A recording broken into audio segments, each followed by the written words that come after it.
Buenas noches, comunidad del sector del terror. Mi nombre es Richard y trabajo como repartidor desde hace 1 año y medio.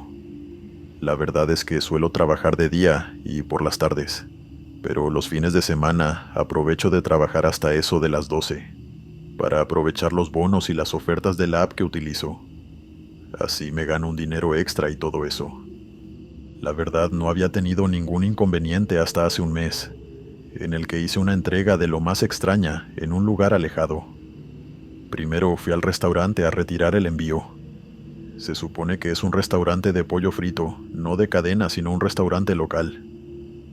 Me acerqué y, aunque esperé recibir la típica bolsa sellada con el logo del local, lo que recibí fue una caja de cartón mediana de manos de un empleado bastante nervioso. No la vayas a abrir. Eso estaba de más decirlo. Yo sabía que los paquetes nunca deben abrirse, pero me puso bastante nervioso que fuese un paquete tan extraño. ¿Qué había adentro? Quise preguntarle qué pasaba, pero se devolvió corriendo al interior del restaurante. Y ahí me quedé yo, con esa caja tan rara en las manos. Sinceramente, no me preocupaba que hubiese algo peligroso adentro, o algo ilegal, porque yo ya había hecho entregas desde este restaurante, y era un local bastante normal, pero algo en esa entrega se sentía diferente. Guardé la caja en mi bolso de repartidor, me lo puse en los hombros y partí a mi destino. La verdad es que la colonia a la que debía dirigirme estaba un poco lejos, casi 1 hora de camino. La noche era calurosa, y yo iba escuchando en un volumen muy bajito música con mis audífonos.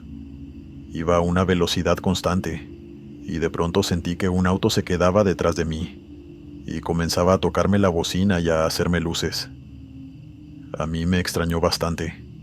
Le hice señas para que me pasara por la izquierda, pero siguió tocando la bocina. Bajé un poco la velocidad y me puse a su lado, y desde su ventanilla me gritó: «Tu bolso está abierto». Me puse bastante nervioso, pensando que el paquete se me había caído. Me orillé tan rápido como pude y revisé. El bolso estaba abierto, pero afortunadamente la caja seguía en su lugar. ¿Cómo se había abierto el cierre? No tengo ni idea, pero suspiré aliviado y volví a cerrarlo, revisando esta vez que estuviera bien sellado. Me volví a poner el bolso y comencé a manejar de nuevo. Esta vez no fue una bocina ni ningún sonido el que me distrajo, sino una sensación en la espalda, como cuando alguien te golpea con el dedo en el centro de la espalda para llamar tu atención. Yo me arreglé el bolso con un movimiento, pensando que quizá me había puesto mal la mochila, o que tal vez la caja en el interior se movió, y una esquina estaba tocando mi espalda. Sin embargo, 1 minuto después sentí muy claro cómo algo me picaba la espalda, como un dedo. Frené de inmediato y otra vez me orillé. Revisé dentro de mi bolso, y solo estaba esa caja, puesta en su sitio. Guardé silencio, esperando escuchar un animal o algo así. Pero nada. Comenzaba a ponerme nervioso, y sentí la profunda tentación de abrir esa caja y ver qué estaba llevando. Tuve un mal presentimiento, como si estuviera metiéndome en algo peligroso. Pero recordé lo que me dijo el chico de la tienda y me calmé. Volví a cerrar el bolso. Me persigné cuando me lo puse y volví a encender la moto. No llevaba ni 10 minutos conduciendo cuando volví a sentir esos golpecitos y el sonido de algo moviéndose en la caja. Yo no sabía qué hacer. ¿Acaso estaba transportando a un animal vivo o algo así? Empecé a acelerar, y de pronto, algo que no sé bien cómo explicar comenzó a suceder. Quien haya montado en moto sabrá que si alguien que va detrás de ti hace mucho peso o fuerza, puedes llegar a perder el control de la moto. Bueno, eso me pasó a mí. Poco a poco sentí que el bolso a mis espaldas pesaba cada vez más, hasta el punto que era como ir con un pasajero colgando de mi espalda. Volví a orillarme, esta vez en medio de un ataque de pánico. Puse el bolso en el piso mientras los autos pasaban por la carretera pitándome. Abrí el bolso de un tirón y ahí estaba esa caja cerrada, sin sonido ni movimientos. Solo una caja sellada con cinta americana. Suspiré con fuerza, sabiendo que tenía que irme de allí o, si un policía me veía, mi problema sería aún peor. Solo me quedaba medio camino hasta llegar al lugar de la entrega. Volví a ponerme el bolso, y esta vez sí. Me dije a mí mismo que pasara lo que pasara. Llegaría al lugar, entregaría el paquete, recibiría mi pago y me iría. Sin conversaciones, sin preguntas, una simple transacción. Juro por Dios que durante todo el camino sentí una terrible incomodidad en el cuello y la espalda, como si llevara un bolso lleno de piedras pesadas. Sentí algo picando mi espalda. Escuchaba golpecitos cada poco, y lo peor, podía sentir a alguien sentado detrás de mí. Vi por el espejo retrovisor y no había nadie, pero la sensación permanecía. En general no me gusta la velocidad. Soy un conductor muy prudente porque me da miedo algún día caerme de la moto. Pero esa noche aceleré tanto como pude. No empecé a frenar hasta que llegué al lugar de la entrega, que en sí no estaba en la colonia a la que me dirigía, sino más adelante, a las afueras, subiendo un cerro con muy poquitas casas. Cerca de la cima, donde pude ver una cruz que contrastaba con el cielo, había una casita pequeña. El teléfono me decía que esa era la dirección, y yo no quería bajarme de la moto, pero todo fuera por entregar ese condenado paquete. Avancé temblando a la casa y llamé a la puerta de madera con 3 golpes fuertes, justo antes de poner el bolso en el piso para sacar la caja. Ni bien la levanté, la puerta se abrió, y una señora muy mayor me abrió la puerta. Me vio con mala cara, vio la caja y me la arrebató de las manos, y la puso dentro de la casa. Ahí fui yo de curioso. Mi mirada se desvió al interior. Entre el piso de tierra y los muebles gastados, logré ver varias velas negras, hierbas raras y un altar extraño con santos, fotos con garabatos por encima, y huesitos de lo que quiero pensar eran animales. Ahí lo entendí. Le estaba haciendo el recado a una bruja. El corazón se me fue al piso y aparté la mirada, pero era muy tarde. No sé cómo, pero ella se dio cuenta de mi vista indiscreta y me preguntó si quería pasar. Yo negué con la cabeza y balbuceé que no podía, por normas de la aplicación. Ella se rió y me preguntó si no quería saber qué había en la caja. Yo volví a responder con educación, que no me correspondía, y como quien no quiere la cosa le dije el precio de aquella entrega.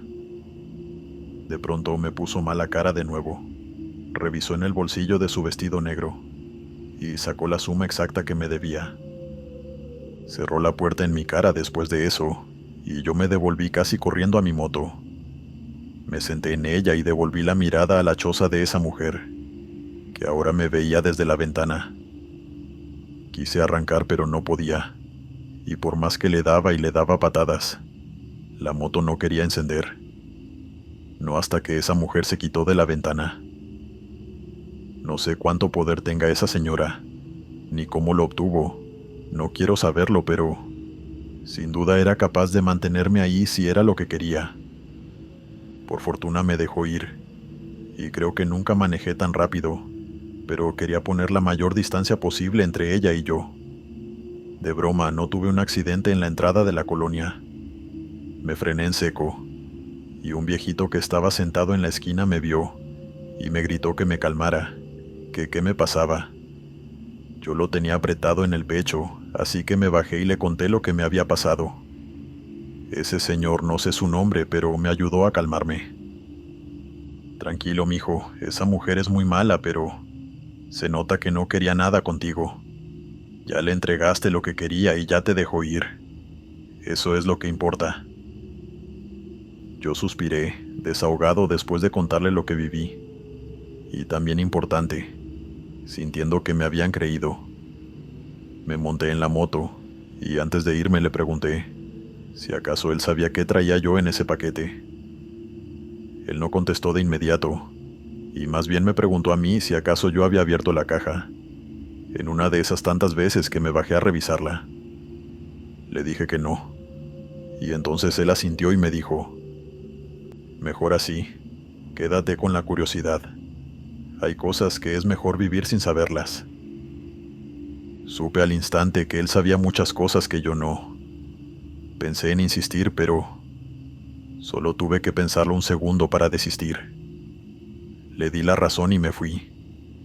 Y a día de hoy no tengo idea de qué llevé en la espalda durante casi una hora. Tampoco sé qué relación tiene ese restaurante de pollo frito con una bruja a una hora de camino. Pero solo por si acaso, cuando veo que ese restaurante va a hacer un envío por la noche, lo pienso 2 veces y dejo que alguien más tome ese reparto. Espero nunca más tener que ver a esa mujer. Continuamos. Mi nombre es Alonso y trabajo como repartidor desde hace algunos meses. La verdad es que en este trabajo se está expuesto a muchas experiencias raras, sobre todo de noche. Nunca faltan los clientes sospechosos, que te piden cosas fuera de lo cotidiano, que de plano hacen cosas extrañas o se comportan de manera amenazante. He hablado con algunos colegas y me dicen que también he tenido un poco de mala suerte, y tengo que darles la razón. No contento con todo lo que he vivido con clientes extraños, hace poco me pasó algo que fue más de índole paranormal. A ver, no dudo que haya una explicación lógica. Yo no creo en estas cosas por mucho que me gusta escuchar historias de terror. Pero, bueno, todavía no encuentro qué pudo haber ocasionado estos sonidos. Todo sucedió una noche de viernes, y yo estaba bien ocupado. La gente los fines de semana suele hacer pedidos de comida rápida con mucha más frecuencia. Yo trabajo para una app que me hace llevarle pedidos a clientes de distintos restaurantes y todo eso. Acepté hacer una entrega en una colonia que quedaba un poco apartada, pero que pagaba bien por la distancia, y me fui conduciendo en mi auto en aquella dirección. Me arrepentí bastante rápido de aceptar ese viaje. Yo soy relativamente nuevo en la ciudad donde vivo, así que no sabía que me iba a encontrar con una calle tan deteriorada. No tenía alumbrado, y yo tenía que ir esquivando baches mientras avanzaba muy lentamente. Estaba nervioso porque en calles así es donde los malvivientes, los amigos de lo ajeno, se esconden para poder asaltarte con mayor facilidad. En serio, era una carretera muy solitaria, y sobre todo muy silenciosa. No había casas ni nada alrededor, salvo árboles y maleza. Al fin vi las primeras luces a lo lejos y llegué a la colonia a donde me dirigía. Encontré la casa relativamente rápido, y aquí es cuando comienza lo extraño. Desde mi auto vi una casita bastante humilde, con flores afuera y la luz apagada. Revisé la dirección de nuevo, y sí, era esa casa. Me bajé del auto con 2 bolsas llenas de comida, pero antes de tocar la puerta, esta se abrió, y una muchacha joven, de unos 15 años, vestida de blanco y con una sonrisa en el rostro me abrió. Tenía la piel morena y unos profundos ojos azules, el cabello alborotado y unos dientes súper blancos. Noté que miró hacia el auto y me sonrió de una forma que ahora solo puedo interpretar como burlona, antes de preguntar en un susurro: ¿llegaste solo? No supe qué contestar, pero sí sentí algo raro en la espina. Un escalofrío mientras ella me arrebataba las 2 bolsas de la mano y me devolvía 200 pesos. Guardé el billete, y justo iba a darle el cambio cuando me dijo que me lo quedara. Unos 50 pesos de propina. Qué niña tan generosa. Pero de pronto recordé. Sí, llegué solo. ¿Por qué? ¿Estás seguro? Ella me seguía sonriendo, y yo no sabía bien por qué estaba tan feliz. Pero tampoco era mi intención quedarme ahí hablando con una adolescente. Ella retrocedió y cerró la puerta, dándome las buenas noches sin quitar su gesto feliz y burlón. Para mí, esa niña sigue siendo un enigma a día de hoy, y no sé si ella está involucrada en lo que viví unos cuantos minutos después, o si solo vio algo que yo no, y simplemente me dejó partir, sabiendo en el fondo lo que me pasaría. No voy a mentirles. En ese momento, pese a la confusión por ese momento tan extraño, me sentía demasiado feliz porque una chiquilla que seguro no entendía bien el valor del dinero, me acababa de dar una propina estupenda. Me fui caminando al auto y tal vez la vista me engañó, pero por un instante vi un leve reflejo dentro del auto. Yo había puesto el seguro de las puertas, pero nunca se sabe, así que eché un ojo hacia atrás en cuanto me monté. No había nadie en el asiento trasero, ni debajo de los asientos, ni nada así. Estaba solo. Estoy seguro de que estaba solo. Puse en marcha mi auto para volver a la ciudad, y justo cuando comencé a conducir por la carretera mal iluminada del principio, escuché la primera risita que me hizo saltar en mi asiento y mirar consternado hacia atrás. Fue una risilla infantil, pero no distante como en una casa lejana. No, la escuché dentro del auto, junto a mí. La piel se me puso de gallina y pensé en frenar el auto y revisar que no hubiese nadie escondido, pero entré en pánico solo de pensar en detenerme en medio de la vía. No quería que me robaran el auto. Es mi único sustento por ahora. Seguí conduciendo, intentando convencerme de que esa risa fue de una casa cercana o algo así. Eso era imposible, y lo sabía, porque no había casa cerca. Cuando escuché la segunda carcajada de un niño dentro del auto, pisé el acelerador y fijé mi mirada al frente, indiferente a los baches del camino. No me importaba si debía ir al mecánico al día siguiente por haber destruido mis amortiguadores. Tenía que salir de ese camino, y Dios no quisiera que yo mirara por el retrovisor. Sentí un frío terrible en la nuca, y supe que, aunque no pudiera verlo al voltear, había algo en el asiento trasero. De pronto un pensamiento intrusivo se empezó a apoderarse de mí. Estaba concentrado en evitar los baches, mientras oía de rato en rato risitas. Y de pronto, algo en mi interior me dijo que viera por el espejo retrovisor. Eso ya era el colmo de los males. ¿Y qué tal que haya algo en el retrovisor? El susto iba a matarme. Podía perder el control del auto incluso. Me resistí a mirar por el retrovisor. El miedo me mantenía la mirada clavada al frente, pero al mismo tiempo, por el rabillo del ojo, podía intuir algo moviéndose. Alguien moviéndose en el asiento detrás de mí. De nuevo una risita burlona sonó a mis espaldas. Di un salto en mi asiento cuando caí en un hueco, y la vista por inercia se me fue al espejo retrovisor. Vi a dos niños de unos 8 o 9 años riéndose de mí en el asiento trasero, y no sé qué tan fuerte grité, porque para mí el mundo se quedó sordo por un instante. Me bajé corriendo del auto y me quedé de pie en la orilla del camino, viendo hacia mi auto. Obviamente no había ningunos niños en el asiento trasero. Corrí al interior del auto y tomé mi teléfono para llamar a mi hermano.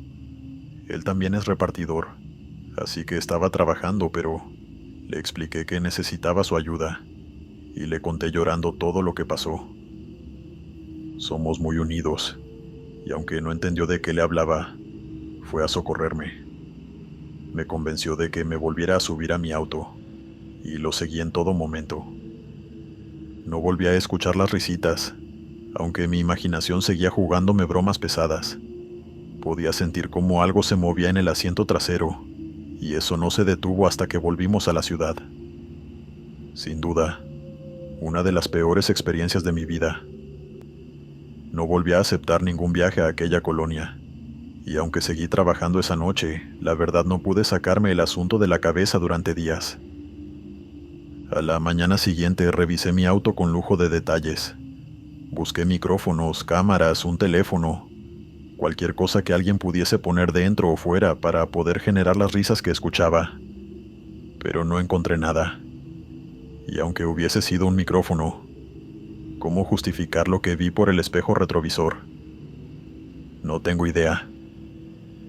Sigo siendo un poco escéptico, tal vez por terquedad o porque algo dentro de mí no quiere aceptar que vi de verdad dos espíritus en la parte trasera de mi auto. Lo único de lo que sí estoy seguro es que aquella muchacha que recibió el paquete esa noche Previó lo que me pasaría. No sé si porque vio a los niños en mi auto, o si acaso ya es sabido en esa colonia que hay un par de pequeños que espantan a los conductores por la noche. Mi cuñada incluso me sugirió que quizá esa jovencita era responsable de aquello. No sé cómo eso sería posible, pero si existe la remota posibilidad de que así sea, prefiero no descubrir cómo lo hizo. Buenas noches, soy Glenn. Suscribirte y darle like ayuda mucho a este canal. Si ya has escuchado mi contenido antes, te ha gustado y estás disfrutando lo que escuchas en este sector, te agradeceré que presiones el botón de suscribirse. Hola Glenn, espero que estés muy bien. Mi nombre es Mauricio y soy de El Salvador. He sido repartidor durante mucho tiempo, y debido a la situación de mi país hace varios años, puedo decir con toda seguridad que mi trabajo era de muy alto riesgo. Las pandillas tenían tomado cada rincón del país, y en mi oficio me topé con mucha delincuencia y maldad. Pero la gente tenía que seguir viviendo. Seguía comprando cosas por internet, y alguien tenía que llevar las cosas a sus casas o a las tiendas. Por eso he sido testigo de muchas cosas inquietantes. Pero esta experiencia que viví, hace apenas un año, fue una de las más raras y escalofriantes, a la vez que inexplicables de mi repertorio. Verán, con las maras desaparecidas, los caminos ahora son más seguros. De momento estoy trabajando para una empresa de envíos que hace entregas de ropa, zapatos y productos de belleza en general. Nuestro depósito está a las afueras de una ciudad, y surtimos a casi todo el estado. Una tarde, poco antes de terminar la jornada, mi jefe me pidió que llevara unos paquetes a un grupo de tiendas en un pueblo vecino que quedaba como a 1 hora de camino. La verdad no tenía muchas ganas, me sentía cansado y todo eso, pero me pagaría un bono por la distancia recorrida, y la verdad sí necesitaba el dinero. Por eso acepté.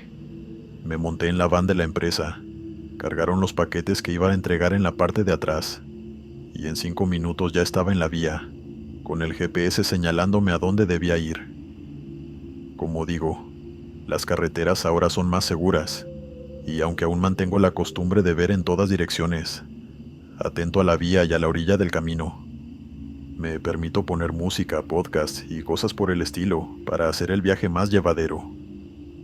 Casualmente ese día puse un video de Glenn para relajarme, mientras poco a poco se hacía de noche a mi alrededor. El camino estaba vacío, y sentí que la atmósfera acompañaba muy bien el video que estaba escuchando. Tal vez solo era sugestión, pero empecé a sentir que las orejas se me calentaban, y un frío bastante feo que me empezó a subir por las piernas. Supongo que todo aquello solo fue un preludio de lo que estaba por pasar.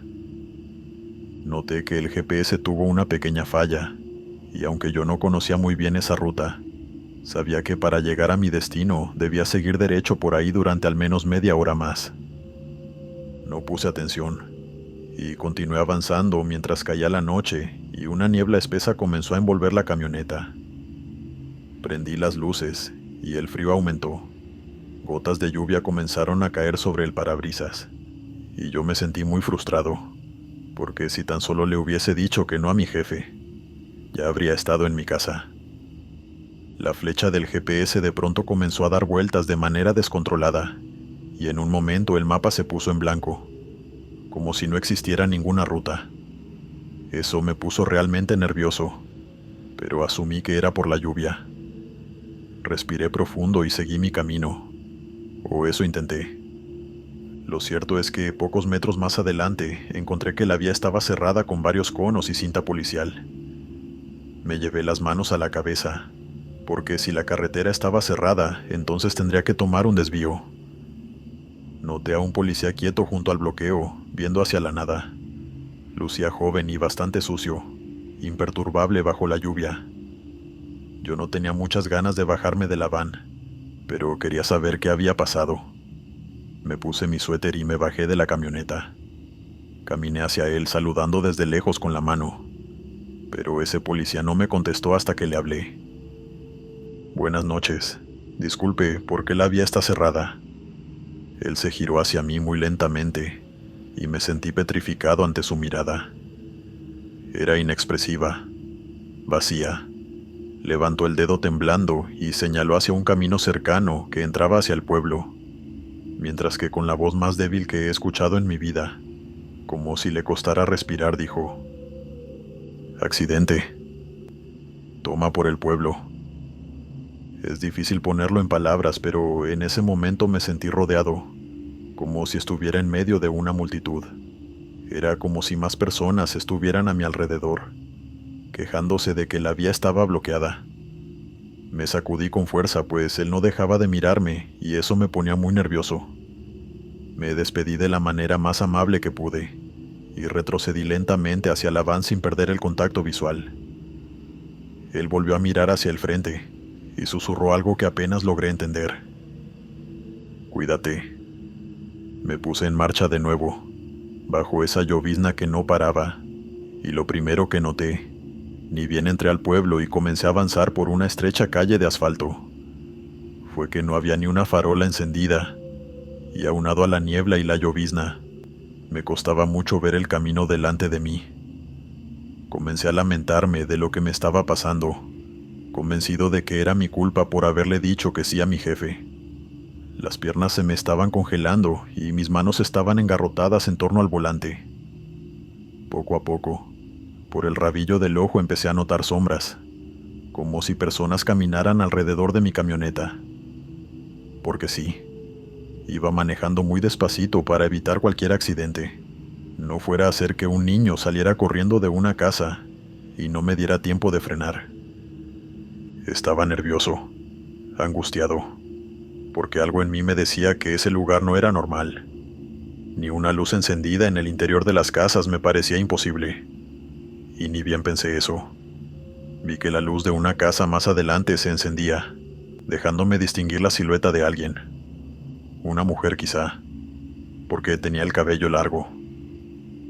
Me le quedé mirando fijo, pero a contraluz y con toda esa niebla era imposible ver sus rasgos. Pasé de largo, pero ese suceso se repitió un par de veces con otras casas y otras personas. Me estaban vigilando, como si yo no perteneciera a ese lugar, como si yo no debiera estar ahí. De detrás de postes apagados aparecían personas como sombras, y yo no sabía qué pensar. Y aunque no creí de inmediato que era algo sobrenatural, supe que no estaba en un lugar seguro. Algo estaba pasando. De pronto sentí un golpe fuerte en la parte trasera de la camioneta.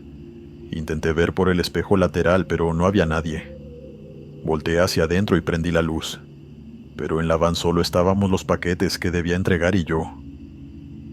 Empecé a hiperventilar y aceleré poco a poco mientras serpenteaba por esas calles desconocidas, deseando con todas mis fuerzas que el GPS volviera a funcionar. Me le quedé mirando al GPS por un instante, apretando botones apresuradamente mientras empezaba a escuchar susurros afuera de la camioneta. Les puse atención, pero no entendía nada, salvo que eran lamentos. Para ese momento la lluvia había cesado, pero yo seguía con el cristal arriba y los seguros abajo. Esa era mi única defensa, un pobre cristal que no me protegería de cualquier persona que se atravesara en mi camino. Fue como volver en el tiempo a esa horrible época donde la muerte acechaba en los caminos. De pronto, cuando alcé la mirada, vi lo que tantas veces en el pasado había evitado con éxito. Se me fue el corazón al piso cuando 3 hombres tatuados aparecieron enfrente de la van. Frené de lleno, gritando dentro del vehículo mientras ellos me devolvían miradas furibundas. Levanté las manos pensando que me harían algo, pero ahí se quedaron, observándome, hasta que 2 de ellos se apartaron del camino. Yo los seguí con la mirada, hasta que se desvanecieron en la niebla. El único que seguía frente a mí, el del medio, levantó su dedo y me señaló una calle que bajaba por la izquierda. Luego retrocedió hasta que mis farolas ya no lo alumbraron, fundiéndose en la oscuridad de la noche. Tardé varios minutos en decidir qué hacer, llorando en mi asiento porque no sabía si acaso eso era una trampa o no. Los susurros seguían a mi alrededor, y volví a sentir golpes en la parte de atrás que me impulsaron a apretar el acelerador y cruzar hacia la izquierda. Hasta ese momento todo había sido muy tenso, y yo tenía el corazón en la garganta, esperando que todo aquello acabara. Vi la carretera más abajo, iluminada por postes de luz, y sentí que todo estaba por terminar. Pero los espectros que me atraparon en su pueblo tenían una última cosa que decir. Repentinamente escuché gritos atroces y una ráfaga de disparos tras otra. Apreté el acelerador a más no poder y me incorporé a la carretera casi sin frenar, pues sentí como una bala impactaba en la carrocería. Gracias a Dios no volqué la van, pero no hubo manera de que me calmara hasta que me alejé unos 2 o 3 kilómetros y el GPS volvió a funcionar. Miré con detenimiento el pequeño mapa y no había ningún pueblo por ahí. No tuve paz el resto del viaje. Todo el trayecto estuve recordando lo que vi, intentando entender de qué fui testigo, y recordé cosas, detalles que en su momento pasé por alto, que ignoré por la tensión del momento, como que la suciedad en el uniforme del policía parecía roja bajo los faros de mi van, o que esos pandilleros tenían heridas de bala. Son tatuajes, pensé en su momento, pero en retrospectiva era obvio que no. Más tarde revisé la carrocería al milímetro, pero el famoso impacto de bala que sentí haciendo eco por toda la zona de almacén de la van no existía. Me costó semanas asumir que aquello había sido algo paranormal. Cuando volví por la misma ruta, más tarde no había ningún bloqueo ni accidente, y desde el otro lado de la carretera pude ver el camino que entraba al pueblo, ahora deteriorado y en el abandono. Hoy sé que estuve en un pueblo fantasma, aunque no sé explicar cómo algo así fue posible. Lo cierto es que no logré encontrar información al respecto de ese misterioso pueblo fantasma. Nadie sabía de algún pueblo perdido en esa ruta, solo una secretaria del departamento administrativo de mi empresa, que me dijo que un pequeño grupo de personas se mudó a aquel lugar hace mucho, construyendo casas muy precarias hechas de chapa y cartón. Pero ella tampoco sabe qué fue de ellos. No hay registros, no hay noticias viejas, ni evidencias, ni reportes policiales de la época de las pandillas. Nada. Solo Dios sabe qué pasó en ese lugar, y yo solo pido que nada así vuelva a pasarme o a repetirse.